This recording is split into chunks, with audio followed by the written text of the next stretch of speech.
नमस्कार दर्शकों, खबरों की खबर का सच कार्यक्रम में आप सभी का एक बार फिर से स्वागत है। आज के कार्यक्रम में हम बात करेंगे हिंदू धर्म में प्रचलित प्राचीन परंपरा श्राद्ध कर्म की। हर साल भाद्रपद मास की पूर्णिमा तिथि से आश्विन मास की अमावस्या तक की जाने वाली इस क्रिया का मूल उद्देश्य अपने पूर्वजों को याद करना व उनकी आत्मिक शांति के लिए पंडितों को भोजन कराना है। इसी कर्म में अन्न के कुछ अंश को कौओं, कुत्तों और गायों के लिए भी निकाला जाता है। माना जाता है कि हो सकता है मरने वाला कौआ या किसी अन्य योनि में चला गया हो, इसलिए रोटी के कुछ टुकड़ों को घर की छत पर रख दिया जाता है और यदि कोई कौआ छत पर रखी रोटी को खा लेता है तो ऐसा माना जाता है कि पूर्वजों ने भोजन ग्रहण कर लिया। ये सारी क्रिया हिंदू धर्म के श्रद्धालुओं में इस कदर समाई है कि वो इस क्रिया के संबंध में हमारे सद्ग्रंथों के विवेचन की आवश्यकता भी महसूस नहीं करते। दरअसल जिस प्रकार एक देश का शासन चलाने के लिए संविधान होता है, उसी तरह भक्ति मार्ग में भी दिशा निर्देश होते हैं। पवित्र वेद व गीता जी ऐसे ही सद्ग्रंथ हैं जिनमें भक्ति मार्ग का दिशा निर्देशन किया गया है। इन्हें अध्यात्म का संविधान भी कह सकते हैं। किसी भी धार्मिक क्रिया की सार्थकता या निरर्थकता इसी बात पर निर्भर करती है कि क्या उसका समर्थन पवित्र वेद या गीता जी करते हैं या नहीं। परंतु यहाँ ताज्जुब की बात तो ये है कि जो श्राद्ध क्रिया वर्षों से हमारे समाज में चल रही है, किसी ने उसे सद्ग्रंथों के पैमाने पर कसने का प्रयास ही नहीं किया। लेकिन अब संत रामपाल जी महाराज जी ने पवित्र वेदों व गीता जी से श्राद्ध क्रिया को तोलकर इसकी निरर्थकता को उजागर किया है। उन्होंने पवित्र गीता जी से सिद्ध किया है कि श्राद्ध कर्म करना भूत योनि में जाने की तैयारी के समान है।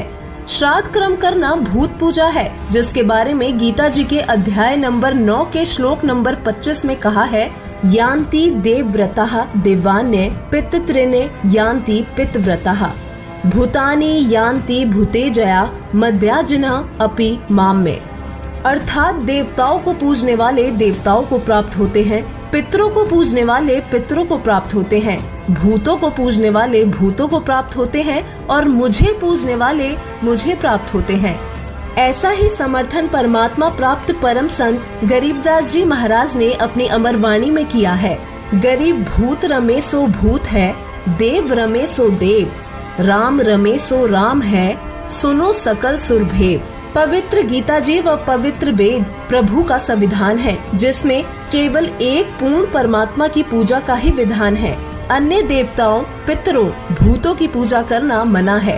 पवित्र गीता अध्याय 16 श्लोक 23 से 24 में गीता ज्ञानदाता कहता है कि जो मनुष्य शास्त्र विधि त्याग कर मनमाना आचरण करते हैं, वो ना तो सुख को प्राप्त करते हैं और ना ही परमात्मा को तथा ना ही कोई कार्य सिद्ध करने वाली सिद्धि को ही प्राप्त करते हैं, अर्थात जीवन व्यर्थ कर जाते हैं। इसलिए अर्जुन, तेरे लिए कर्तव्य अर्थात जो साधना के कर्म करने योग्य है तथा अकर्तव्य अर्थात जो साधना के कर्म नहीं करने योग्य है की व्यवस्था में शास्त्र ही प्रमाण है, अन्य साधना वर्जित है।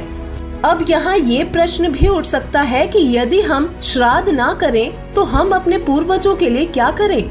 इसका समाधान भी परमेश्वर कबीर जी ने किया है। कबीर जी कहते हैं, भक्ति बीज होवे जो हंसा, तारू तास के एक होतर वंशा। मतलब ये है कि यदि कोई शास्त्र अनुसार सद्भक्ति करता है तो उससे उसकी 101 पीढ़ी पार करने का वचन परमात्मा कबीर जी देते हैं।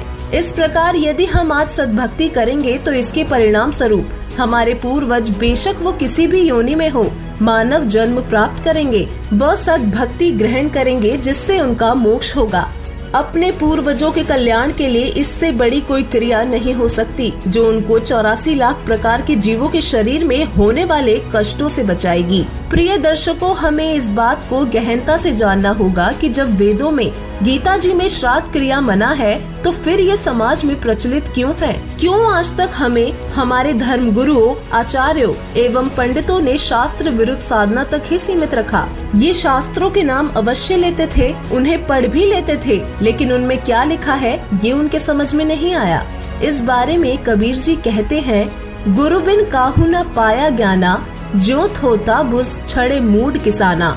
धर्म गुरुओं की अज्ञानता व स्वार्थ सिद्धि का खामियाजा आज भी समाज भुगत रहा है।